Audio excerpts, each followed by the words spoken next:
నమస్తే, welcome to SRK news. ఈనాటి వార్తా విశేషాలు.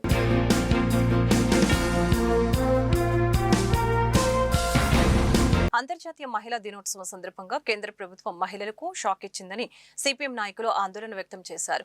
గ్యాస్ సిలిండర్ ధరల పెంపును వ్యతిరేకిస్తూ గుంటూరులో సోమవారం నిరసన ర్యాలీ చేపట్టారు. కొత్తపేట సిపిఐ కార్యాలయం నుంచి హిమని సెంటర్ గాంధీ విగ్రహం వరకు గ్యాస్ సిలిండర్లు చేతపట్టి వినూత్న ప్రదర్శనతో నిరసన వ్యక్తం చేశారు. ఈ కార్యక్రమంలో సిపిఐ నాయకులు ముప్పాల నాగేశ్వరరావు, కోటమాల్యాద్రి, ఆకిటి అరుణ్ కుమార్, రావుల అంజుబాబు తదితరులు పాల్గొన్నారు. నిరంతరం ప్రజలపై ధరల భారం మోపటమే లక్ష్యంగా నరేంద్ర మోదీ పరిపాలన ఉందని నేతలు ఆరోపించారు. పెంచిన గ్యాస్ ధరలు వెంటనే తగ్గించాలని డిమాండ్ చేశారు. లేని పక్షంలో ఆందోళన ఉధృతం చేస్తామని హెచ్చరించారు.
గుంటూరు మన మీడియా మిత్రులందరికీ నమస్కారం. మనం నిన్ననే అంతర్జాతీయ మహిళా దినోత్సవాన్ని యావత్ ప్రపంచం జరుపుకుంది. భారతదేశంలో మహిళలంటే అత్యంత గౌరవం కలిగిన వ్యక్తి ఎవరంటే నరేంద్ర మోడీ అని ఆయన చెప్పుకుంటాడు. కానీ ఇరాన్, అమెరికా మధ్య జరిగే ఈ యుద్ధాన్ని అడ్డుపెట్టుకొని, లేదు ఇరాన్పై ఇజ్రాయిల్, అమెరికా చేస్తున్న అక్రమ యుద్ధాన్ని బలపరిచే ఈ ప్రధాని ఏకపక్షంగా 60 రూపాయలు వంట సిలిండర్ మీద పెంచడం అనేది ఊహించని పరిణామం.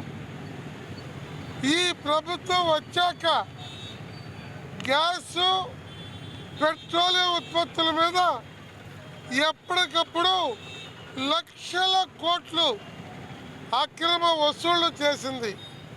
ఒక్క మాట చెప్పాలంటే నరేంద్ర మోడీ ఒక చంబల్ లోయ బందిపోటులాగా ఈ చమురు మీద వేసేటువంటి పన్నులతోటి వాడుకుంటూ ఉన్నాడు.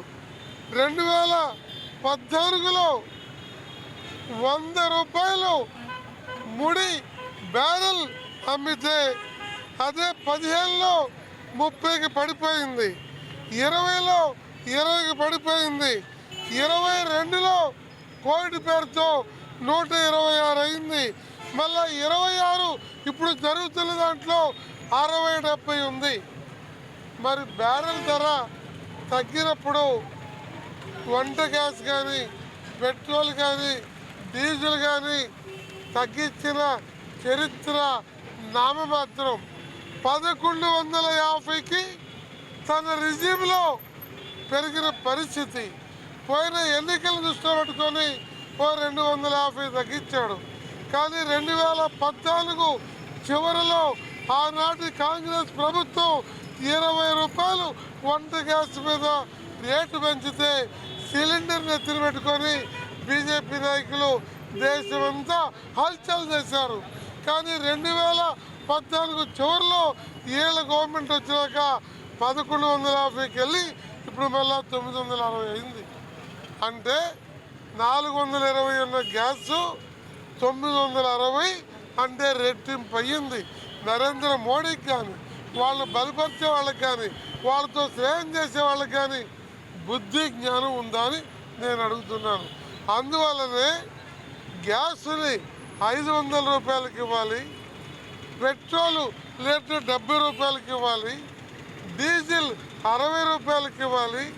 ఈ 3 అంశాల మీద దేశవ్యాప్త ఆందోళన చేయడానికి భారత కమ్యూనిస్ట్ పార్టీ ఆలోచన చేస్తుంది, ఆంధ్ర రాష్ట్ర పార్టీ ఆలోచన చేస్తుంది. నిన్న ఏదైతే మహిళా దినోత్సవం సందర్భంగా మోడీ గారు ఏదైతే మహిళా దినోత్సవం సందర్భంగా మహిళలకి గ్యాస్ పెంచి వాత పెట్టే ప్రయోగాలు చేస్తూ ఉన్నాడు. ఇప్పటికే గ్యాస్ ధర అనేక సార్లు పెంచడం అయింది. కొత్తగా అది కూడా మహిళా దినోత్సవం సందర్భంగా మహిళలకు ఇచ్చిన వరం గ్యాస్ డెమోస్టిక్ సంబంధించి 115 రూపాయలు, వ్యాపార సంస్థలకు 115 రూపాయలు పెంచుతూ ఉన్నారు. అదే గృహ ఉపయోగాలకు సంబంధించి ఇంట్లో వాడుకునే సిలిండర్ సంబంధించి కూడా 60 రూపాయలు పెంచి వారిపైన భారం పెంచుతూ ఉన్నారు. ఈ భారాలు ఇప్పటికి అనేక సార్లు పెంచడం జరిగింది. ఏదైతే యుద్ధం జరుగుతూ ఉందో యుద్ధం పేరుతోటి పెంచిన ఈ గ్యాస్ సిలిండర్ల రేట్లన్నీ కూడా వెంటనే తగ్గించాలని సిపిఐగా కోరుతా ఉన్నాం. అట్లాగే ఇంతకుముందు అనేక సార్లు రేట్లు పెంచుతూ ఉన్నారు ఏదో కారణం చెప్పి, కానీ అక్కడ బ్యారెల్ రేటు పెరగకపోయినా పెరిగి మళ్ళీ తగ్గినా కూడా ఆ రేట్లు అవి కూడా తగ్గకుండా కొనసాగిస్తూ ఉన్నారు. ఇప్పుడు కూడా అదే ప్రయత్నం చేస్తూ ఉన్నారు. మోడీ గారు వరాల జల్లు జరిపించిన మోడీ గారు వాళ్ళకు సంబంధించి ఏదైతే ఈ రేట్లు పెంచడాన్ని సిపిఐగా వ్యతిరేకిస్తూ ఉన్నాం. రాబోయే కాలంలో ఈ గ్యాస్ ధరలు తగ్గించే వరకు కూడా సిపిఐ పోరాటాన్ని కొనసాగిస్తుందని తెలియజేస్తుంది. ఈరోజు గుంటూరు నగరంలో భారత కమ్యూనిస్ట్ పార్టీ గుంటూరు నగర సమితి ఆధ్వర్యంలో కేంద్ర ప్రభుత్వం అంతర్జాతీయ మహిళా దినోత్సవం సందర్భంగా ఈ భారతదేశంలో ఉన్నటువంటి మహిళల కోసం ఈ కేంద్ర ప్రభుత్వం ఇచ్చినటువంటి బహుమానం ఏదైతే ఉందో గ్యాస్ సిలిండర్ ధరలు పెంచడాన్ని తీవ్రంగా వ్యతిరేకిస్తూ ఈరోజు నిరసన కార్యక్రమం చేయడం జరుగుతూ ఉంది. ప్రధానంగా ఈ యొక్క కేంద్ర ప్రభుత్వం యొక్క పనితీరు ఏ విధంగా ఉందంటే పెద్దలు చెప్పినట్టుగా అదిగో పూలంటే ఇదిగో తోకన్నట్టుగా యుద్ధం జరుగుతూ ఉన్నటువంటి నెపంతో, యుద్ధం జరుగుతున్నటువంటి వంకతో ఒకటేసారి ఇంట్లో వాడేటువంటి గ్యాస్ సంబంధించి 60 రూపాయలు, అదేవిధంగా వ్యాపార సిలిండర్ ఏదైతుందో దానిపైన 115 రూపాయలు పెద్ద ఎత్తున పెంచడం జరిగింది. దాన్ని సిపిఐగా తీవ్రంగా ఖండిస్తూ ఉన్నాం. పెంచిన ధరలు తగ్గించాలని చెప్పేసి డిమాండ్ చేస్తూ ఉన్నాం. ఇప్పుడు మన ఈ కార్యక్రమం సంబంధించి సిపిఐ గుంటూరు జిల్లా కార్యదర్శి గుంటూరు కలెక్టరేట్ వద్ద రైతులు, కౌలు రైతులు, వ్యవసాయ కార్మిక సంఘాల కమిటీలు సోమవారం నిరసన కార్యక్రమాన్ని చేపట్టాయి. ఔటర్ రింగ్ రోడ్డు ప్రభావిత రైతుల్ని ఆదుకోవాలని డిమాండ్తో ఈ కార్యక్రమం జరిగింది. రైతు నాయకులు పాసం రామారావుతో పాటు పలువురు రైతులు మాట్లాడుతూ 6 నుంచి 10 కోట్ల రూపాయలు పలికే 3 పంటలు పండే భూములను తీసుకుని ₹1 కోటి ఇస్తామని అనటం దుర్మార్గమని చెప్పారు. రైతులతో గ్రామ సభలు నిర్వహించి సమస్యల్ని తెలుసుకోవాలని అన్నారు. ఈరోజు అమరావతి రాజధాని చుట్టూతా హైదరాబాద్లో లాగానే ఔటర్ రింగ్ రోడ్డు వేయాలని చెప్పేసి ప్రభుత్వం నిర్ణయించింది. కేంద్ర ప్రభుత్వం జనవరి 5వ తారీఖున నోటిఫికేషన్ కూడా ఇచ్చింది. దీనికి మన గుంటూరు జిల్లాలో 11 మండలాల్లో అదేవిధంగా 40 గ్రామాల్లో 6,000 ఎకరాల భూములు తీసుకుంటున్నారు. ఈ భూములన్నీ 3 పంటలు పండేటువంటి భూములు. దీనికి 2013 భూసేకరణ చట్టం ప్రకారం 2.5 రెట్లు అధికంగా ఇస్తాం, ఇప్పుడున్నటువంటి రిజిస్ట్రేషన్ డేట్ ప్రకారం ఇస్తామని చెప్పేసి అంటున్నారు. మన జిల్లాలో ఉన్నటువంటి భూములు తీసుకునేటువంటి భూములు 10 కోట్ల నుంచి 6 కోట్ల నుంచి 2 కోట్ల దాకా ఉన్నాయి. మరి నువ్వు రిజిస్ట్రేషన్ రేటు ప్రకారం ఇస్తే ఒక్కోదానికి ఎంత వస్తాయి? ₹1 కోటి కూడా రావు. ఇప్పుడు పొత్తూరులో ఉంది భూమి, మా మేడం గారు మాట్లాడతారు, 6 కోట్లు 7 కోట్లు ఉంది. వాళ్ళకి నువ్వు ₹1 కోటి ఇస్తే వాళ్ళు సాటిస్ఫై అవుతారా? రెండోది, కలకత్తా హైవేకి కూడా 70 మీటర్లు తీసుకున్నారు, ఇప్పుడు 250 మీటర్లు తీసుకుంటారట. ఇది చాలా అన్యాయం. 250 మీటర్లు తీసుకొని ఏం చేస్తారు? భవిష్యత్ అవసరాలను దృష్టిలో పెట్టుకొని చేస్తారట. రెండోది, 2000 భూసేకరణ ప్రకారం రైతులు కష్టాలున్నా, పేదల ఇళ్లున్నా, లేకపోతే రైతులకు సంబంధించినటువంటి ఓపెన్ ప్లేస్లున్నా వాటన్నిటికీ నష్టపరిహారం ఇవ్వాలా. తర్వాత గ్రామ సభలు జరపాలా. గ్రామ సభలు జరిపి 60 రోజులు టైం ఇచ్చి అబ్జెక్షన్స్ నోట్ చేసుకొని మేము ఇవ్వని చెప్పేసి అంటే ప్రత్యామ్నాయం వెతికి వాళ్ళని కన్విన్స్ చేయాలా. మీరు 15 రోజులు ఇచ్చారు, 5వ తారీఖు ఇచ్చారు, మధ్యలో 13, 14, 15 సెలవులు, మరి అబ్జెక్షన్స్ రైతులు ఎట్టేస్తారు? ఇది సరైనటువంటి పద్ధతి కాదు. మేము కోరేది ఏంటంటే ఈరోజు ప్రైవేట్ మార్కెట్ వాల్యూ ప్రకారం నష్టపరిహారం ఇవ్వాలి. First point. ప్రతి గ్రామంలోనూ గ్రామ సభలు జరపాలి. ఆ గ్రామాల్లో ఉన్నటువంటి కౌలు రైతులు, పేదలు, అదేవిధంగా కష్టాలు పోతే కష్టాలు, ఇళ్ళు పోతే ఇళ్ళు. ఇప్పుడు కొన్ని పనుల్లో 50-60 ఇళ్ళు పోతుంది. వాళ్ళ పరిస్థితి ఏంటి? మరి ఆ ఇంటికి నష్టపరిహారం ఇస్తారా ఎవరా? అదేవిధంగా 250 మీటర్లు ఎందుకనేది మేము ప్రశ్నిస్తున్నాం. కాబట్టి ప్రభుత్వాన్ని మేము హెచ్చరిక చేస్తూ ఉన్నాం. ఈరోజు రైతులు పార్టీలకు అతీతంగా ఇక్కడికి వచ్చారు. కలెక్టర్ గారిని కలుస్తాం. ఆల్రెడీ చాలా చోట్ల కలెక్టర్ గారిని కలిసి ఇచ్చారు. ఇక్కడి నుంచి మేము ORR బాధిత రైతుల సమన్వయ కమిటీ అని చెప్పేసి వేశాం. ఆ సమన్వయ కమిటీ ఆధ్వర్యంలో భవిష్యత్తులో రైతులకు నష్టపరిహారం సక్రమంగా ఇవ్వకపోతే పెద్ద ఎత్తున ఆందోళన చేస్తామని చెప్పేసి తెలియజేస్తున్నాం. రైతులందరం ఈరోజు ఇక్కడ సమావేశం జరగడం జరిగిందండి. వీళ్ళందరూ కూడాను నష్టపోతున్న రైతులే. ఇంకా రావాల్సిన వాళ్ళందరూ ఉన్నారు. మాకు గవర్నమెంట్ వాల్యుయేషన్ ప్రకారం ఇస్తామని చెప్పేసి చెప్తా ఉన్నారు. మాకు ఇంతవరకు గ్రామ సభలు కానీ ఏవి కూడా మాకు నిర్వహించలేదు. ఒక్క అధికారి కూడా మా దగ్గరకు వచ్చి మా ఊర్లు కానీ మా గ్రామాలు కానీ వచ్చి ఒక్క రైతును కూడా సంప్రదించడం జరగలేదు. ఇంకో విషయం ఏంటంటే గవర్నమెంట్ వాల్యుయేషన్కి మార్కెట్ వాల్యుయేషన్కి చాలా తేడాలు ఉన్నాయి. దాని ద్వారా కూడా రైతులు చాలా నష్టపోయే ప్రమాదం ఉంది. కాబట్టి ఈ పోరాటం అయితే ఆగదు ఈ రోజుతోటి. ఇప్పుడు కలెక్టర్ గారిని కలవడానికి వెళ్తున్నాము. మరి దానికి సమాధానం ఏం చెప్తారో కూడా వెయిట్ చేస్తున్నాము. కాబట్టి మాకు అందరూ సహకరించాల్సిందిగా కోరుకుంటున్నాం. మన భూముల్లో అన్ని సారవంతమైన భూములు. ఈ భూముల్లో 94 దగ్గర నుంచి చేసేవాళ్ళందరూ కౌలు రైతులకు నష్టపరిహారం ఇవ్వాలా. అలానే అందుట్లో పనిచేసే వ్యవసాయ కార్మికులకు నష్టపరిహారం ఇవ్వాలా. వీళ్ళందరికీ నష్టపరిహారాలు ఇచ్చి ఇప్పుడున్న వాల్యూ ప్రకారం, మార్కెట్ వాల్యూ ప్రకారం ఇస్తేనే ఈ భూములు ఇయటానికి సాధ్యమవుద్ది. లేకపోతే రైతులని వ్యవసాయకు ఇక్కడున్న ఈ 6000 ఎకరాల్లో పనిచేసే దాదాపు 40-50 ఏళ్ళ మందిని అన్యాయంగా మా భూముల్లో నుంచి ఇతర వాళ్ళ ఎల్లగొట్టే విధానం వస్తుంది కనుక దీన్ని వ్యతిరేకిస్తూ అందరికీ సమానంగా ఈ మా బయట మార్కెట్ వాల్యూ ప్రకారం ఇచ్చి కూలీలకి, వ్యవసాయ వృత్తుల్లో చేసే కౌలుదారులకి అందరికీ నష్టపరిహారం ఇవ్వాలని మేము డిమాండ్ చేస్తాం. గుంటూరు తూర్పు నియోజకవర్గంలోని మంగళదాస్ నగర్ లో మహిళల అభ్యున్నతి కోసం స్కిల్ డెవలప్మెంట్ సెంటర్ ఏర్పాటు చేస్తామని ఎమ్మెల్యే మహమ్మద్ నజీర్ అహ్మద్ తెలిపారు. మంగళదాస్ నగర్ లో కమ్యూనిటీ భవన నిర్మాణానికి సోమవారం నజీర్ శంకుస్థాపన చేశారు. ఈ సందర్భంగా నజీర్ మాట్లాడుతూ ప్రజల అవసరాలకి ప్రభుత్వం అభివృద్ధి పనులు చేపడుతుందని చెప్పారు.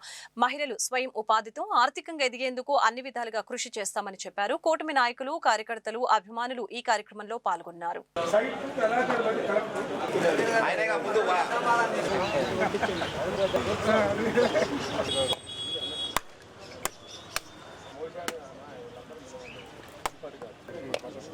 చెప్పండి.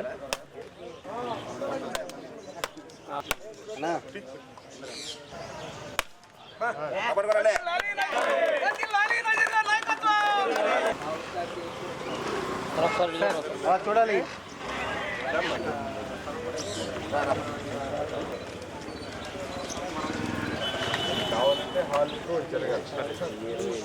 ఈరోజు గుంటూరు తూర్పు నియోజకవర్గంలోని మంగళదాస్ నగర్ ప్రాంతంలో కమ్యూనిటీ హాల్ను శంకుస్థాపన చేసుకోవడం జరిగింది. దాదాపు 2 దశాబ్దాలుగా ఈ ప్రాంతంలో కమ్యూనిటీ హాల్ అవసరం అని చెప్పి అనేక సార్లు అడగడం, ఆనాడు ప్రతిపక్షంలో కానీ, తర్వాత కాంగ్రెస్ ప్రభుత్వంలో కానీ, వైఎస్ఆర్సీపీ ప్రభుత్వంలో కానీ దీని మీద అనేక పర్యాయాలు ప్రజల ఆలోచన మేరకు అడగడం జరిగింది.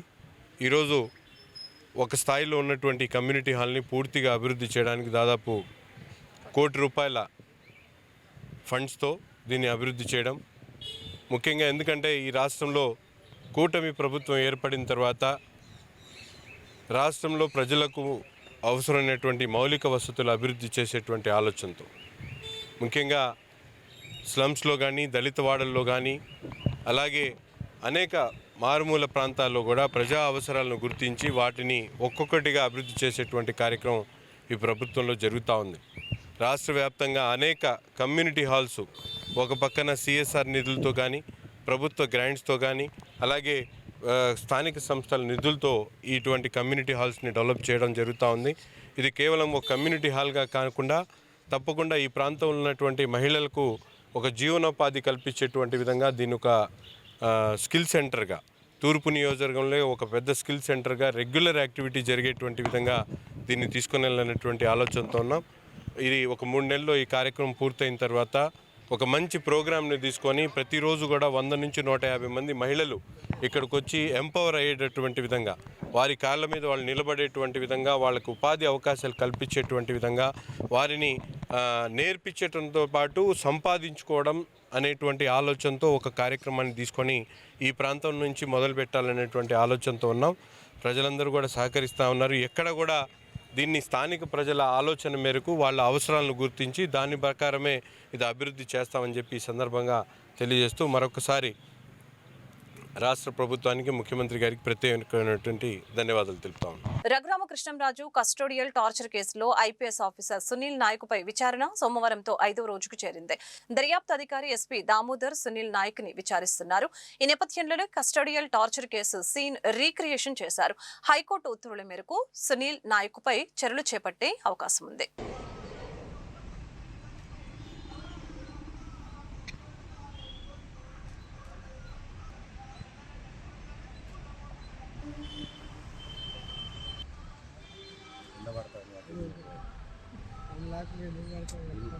ఇన్ని లాభాలు మళ్ళీ మేము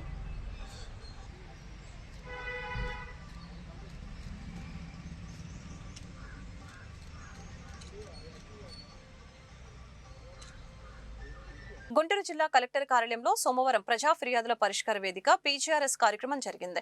ఈ కార్యక్రమానికి ప్రజల నుంచి విశేషమైన స్పందన లభించింది. జిల్లా జాయింట్ కలెక్టర్ అశుతోష్ శ్రీవాత్సవ వివిధ శాఖల అధికారులతో కలిసి జిల్లా నలుమూలల నుంచి వచ్చిన బాధితుల ఫిర్యాదుదారుల సమస్యల్ని అడిగి తెలుసుకుని అర్జీలు స్వీకరించారు. ఇందులో భాగంగా పలువురు బాధితులు తమ సమస్యల్ని మీడియా ముందు వెళ్లిబుచ్చారు. అధికారులు స్పందించి తమకు న్యాయం చేయాలని విజ్ఞప్తి చేశారు.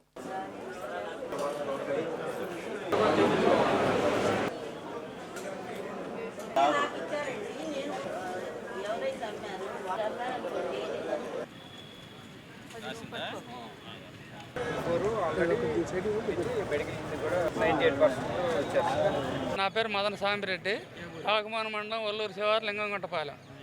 లింగంగుంటపాలెం గ్రామంలో నాకు 50-1A2లో 3 ఎకరాలు 23 సెంట్లు ఉంది. అది మా అబ్బాయికి దాఖలు రాద్దామంటే సబ్ రిజిస్టర్ ఆఫీస్కి వెళ్తే ఇది గవర్నమెంట్ ల్యాండ్ ఉంది, ఇందులో చేయమన్నారు. ఎంఆర్ఓ గారు సబ్డివిజన్ సర్టిఫికేట్ తీసుకురమ్మన్నారు. సబ్ డివిజన్ సర్టిఫికేట్ తీసుకొస్తే కరెక్ట్గా బోధకాలం సబ్ డివిజన్ వేరే నెంబర్ ఉంది. అయినా మాకు మెమోలో గవర్నమెంట్ వచ్చిన మెమోలో 51A అని ఉంది, మేము చేయమన్నారు. అందుకని నిషేధంలో పెట్టారు. అది దేనికి సబ్ డివిజన్ వేరే ఉంది, బోధకాలకు వేరే ఉంది, మా భూమికి వేరే పట్టా భూమి అని ఇచ్చారు. అందుకని కలెక్టర్ గారి దగ్గరికి వచ్చాం అర్జీ ఇవ్వడానికి. గవర్నమెంటే ఇచ్చిందంట. 2019లో గవర్నమెంట్ ల్యాండ్స్ బోధకాలు ఇవన్నీ తప్పుంది. అది 51A ఇవ్వాల్సింది వాళ్ళు 1A అని ఇచ్చారు. అందుకని మాకు బాధ అయింది. పట్టా భూమే. మా ఎంఆర్ఓ గారు ఎండార్స్మెంట్ ఇచ్చారు మాకు మొన్న, అది కూడా పనికిరాదు. మాకు వచ్చిన ఆర్సీలో మారాలని అంటున్నారు సబ్ రిజిస్టార్ గారు. గవర్నమెంట్లోనే జరిగింది. అది ఎవరు ఇచ్చారు మరి, ఎట్టిచ్చారు? ఆర్సీని మెమో ఇచ్చారు కదా వాళ్ళకి, గవర్నమెంట్ రిజిస్టర్ ఆఫీస్కి గవర్నమెంట్కి ఇచ్చేది. అది ఇప్పుడు కలెక్టర్ గారికి పెడితే మేము ఆర్డీఓకి రాసి సరి చేస్తామన్నారు. వెళ్ళిపోమన్నా, మీకు అయిపోద్ది పైన. 3 ఎకరాలు 23 సెంట్లు. మాది కాకుమాన గ్రామం, కాకుమాన మండలం, గుంటూరు జిల్లా. మా భార్య పేరు కొల్లా భారతి. కాకుమాన రీసర్వేలో అవకతవకలు జరిగి మాది భూమి 3 సెంట్లు తగ్గితే దాని నిమిత్తం అక్కడ అర్జీ ఇవ్వడానికి వచ్చాము. రీసర్వే కొలతల్లో ఉన్నదాన్ని లేనట్టుగా తారుమారు చేసి వాళ్ళు మేము చేయగలిగింది ఏమీ లేదని చెప్పి సర్వేర్ గారు అన్నారు. దాని నిమిత్తం మేము అర్జీ ఇవ్వడానికి పీజీఆర్కి వచ్చాం. ఎంఆర్ హౌస్లో సర్వేర్ గారిని కలిసాం. సర్వేర్ గారిని అడిగితే నేను చేయగలిగింది ఏమీ లేదు, నేనేం చేయలేను అని అన్నారు. ఆయన అన్నప్పుడు మేము పీజీఆర్కి వచ్చి అర్జీ. నా పేరు తాడిశెట్టి యేసుబాబు అండి. మా ఊరు కోతివానిపాలెం, కాకుమాన మండలం. మా బాబు ప్రవీణ్ కుమార్ 21 ఇయర్స్ అండి. అబ్బాయికి ఇంతకుముందు 3 ఇయర్స్ బిఫోర్ ముందు పింఛన్ ఆపేశారు. అప్పుడు యాక్చువల్గా ఏంటంటే హెల్త్ ఇష్యూస్ ఉండే అబ్బాయికి. దానివల్ల ఏంటంటే మొత్తం మంచానికి పరిమితాడు, మాట్లాడలేడు, నడవలేడు. ఇక మొత్తం మా మెసేజ్ మొత్తం ఇక నా పిల్లోడిని చూసుకుంటూనే ఉండాలి. ఎంతమంది సదరన్ సర్టిఫికేట్ అని తీసుకునేకి ఈ టైం అయిందండి మాకు. ఆల్రెడీ సదరన్ సర్టిఫికేట్ కూడా 90% ఇచ్చారు. మెడికల్ బోర్డుకి వెళ్ళాం, మెడికల్ బోర్డు కూడా 98% ఇచ్చారు. ఇంటీరియర్ భరోసాకి ఎలిజిబుల్ అని ఇచ్చారు సార్. దాంట్లో ఇంత మటుకి మాకు కొత్త పెన్షన్ పడినప్పుడు పెట్టుకోండి అన్నారు. ఇంత మటుకి ఇంకా మాకు కాలేదు. అంత 3 ఇయర్స్ బిఫోర్ ఉండేది సార్. జగన్ ఉన్నప్పుడు 1 మంత్ తీసుకోకపోతే బాబు ఏంటంటే హాస్పిటల్లో ఉన్నాం, మేము రాలేకపోయాం. ఆ 1 మంత్ అయిపోయేసరికి పింఛన్ తీసేశారు. తీసేసిన తర్వాత మళ్ళీ సదరన్ సర్టిఫికేట్ కూడా ఎక్స్పైర్ అయిపోయిందని చెప్పారు. అందుకని మళ్ళీ కొత్త సదరన్ పడినప్పుడు పడి ఇవన్నీ తీసుకొని ఈ ప్రాసెస్ అంతేకి ఈ టైం అయిందండి. దాని తర్వాత 6 మంత్స్ హాస్పిటల్లో ఉన్నాడు బాబు. ఆ తర్వాత మేము ఇక మళ్ళీ సదరన్ మొన్న పడినప్పుడు చంద్రబాబు వచ్చినప్పుడు తీసుకొని అన్నీ పెట్టుకున్నాం సార్. పెట్టినాను అబ్బాయికి పింఛన్ కోసమని ఇక్కడ తీసుకొచ్చాం. అర్జీ ఇప్పుడే రాపించాను సార్. మేము ఎక్కడ పెట్టలేదు సార్, ఇకని చెప్పారు. సదరన్ సర్టిఫికేట్ మళ్ళీ అన్ని పర్మనెంట్కి ఇచ్చారు సార్. ఇప్పుడు పర్మనెంట్ డిసిషన్ ఇచ్చారు.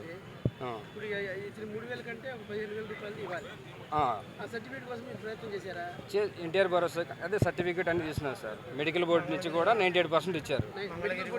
మెడికల్ బోర్డు కూడా ఇచ్చింది సార్, 98% ఇచ్చారు. ఎన్టీఆర్ భరోసాకి ఎలిజిబుల్ అని కూడా ఇచ్చారు సార్, సర్టిఫికేట్ ఇచ్చారు. మేము ఏంటంటే ఇక్కడికని చెప్పేసి ఇక్కడ తీసుకొచ్చాం సార్. నా పేరు చింతావతిని యేసోబు. మాబు అని ఆమె ఇంట్లో అద్దెకుంటాను నేను. ఆ ఇంటి స్థలము 5 సెంటు. దానిలో 3 గజాల బాట సొంతంగా రాసి ఉంది. పక్కవాళ్ళు కావాలని కవిసి కొట్టి ఆమెను ఇబ్బందులు పెడుతున్నారు. లేరు ఒక్కళ్ళు కాబట్టి న్యాయం చేయమని ఇక్కడ తిరగడం మొదలుపెట్టాం. ఈ జనవరి నెల వెళ్ళిపోయి సంవత్సరం ఈ సంవత్సరం పోయిన సంవత్సరం 11వ నెలలో సర్వే గారిని పిలిచి గోడ కట్టుకోమని కట్టించారు. 12వ నెల 8వ తారీఖు నాడు గోడ పగలగొట్టారు. మేము పోలీస్ కేసు పెట్టాం. వాళ్ళు కూడా మాకు న్యాయం చేయలేదు. అందుకోసం మళ్ళీ కలెక్టర్ గారి ఆఫీస్కి వచ్చి మళ్ళీ కాగితాలు పెట్టుకుని మేము తిరుగుతున్నాం. ఇది యథార్థం. షేక్ మహాబు ఆమెనే కొడుతుంది. నాకే కొలత బజార్ 3 గజాలు వదిలిపెట్టుకున్నా, అదంతా నాదే మా అందరిది కానీ నీకేం లేదని కొడుతున్నారు సార్. పక్కన వాళ్ళు సత్యనారాయణ, తాడిపోయిన వెంకటేశ్వరరావు గారు, శివమ్మ కొడుకు, ముంతాజ్ బేగం, తూర్పు బేగం. ఏమైతే ఎత్తేస్తే ఒకటే అయిద్దాయి, ఏం చేయాలి అదే పెడుతుంది. అసలు మాట నాకు అందరికి ఉందని ఏడ్చినట్టు చేస్తుంది. ఆమె స్థలం నా స్థలం కలిసే ఉంది. గోడ ఎక్కువ కట్టి గజంన్నర ఆమె కల్లి పెట్టుకొని యాదవులందరికీ ఉంది, నీకు లేదు, లోపల గేట్ వేసుకొని కూర్చోవాలా, నువ్వు బయట నడుస్తానికి లేదని పెట్టి అందరి చేత తన్నిస్తుంది. చెల్లెలే సొంత, ఏం చెప్పుకునేది పరిస్థితి కాదు. నేను చస్తే ఆమెకు వచ్చిద్దని, భర్త చచ్చాడు, బిడ్డ చచ్చాడు, భర్త చచ్చాడు, నాకెవరు లేరు నానేవాళ్ళు లేరు. ఒక్కడు పుట్టాడు, ఒక్కడు చచ్చిపోయాడు. ఆడికి 3 పిల్లలు. ఒంటి దాన్ని పొనుకోవాలన్న భయం ఉంది ఇంటికాడ. వీళ్ళతో ఏ రైతులు వచ్చి ఏం చేస్తారో అని. గుంటూరు నగరపాలక సంస్థకు చెల్లించాల్సిన పన్నుల వసూళ్లపై రెవెన్యూ అధికారులు, ఇన్స్పెక్టర్లు మరింత శ్రద్ధ చూపాలని కమిషనర్ కె మయూరు అశోక్ సూచించారు. త్రాగునీటి, కుళాయి ఛార్జీలు, మీటర్ ట్యాపు ఛార్జీలపై అధిక దృష్టి సారించాలని అన్నారు. కొరటిపాడులోని పలు ప్రాంతాల్లో పన్ను వసూల ప్రక్రియ, మెయిన్ రోడ్డు పార్కు, కొరటిపాడు చెరువు వాకింగ్ ట్రాక్ ని సోమవారం కమిషనర్ పరిశీలించారు. మార్చి 2వ వారం కూడా గడుస్తున్నందున పన్ను వసూళ్లలో వేగం పెరగాలని అన్నారు.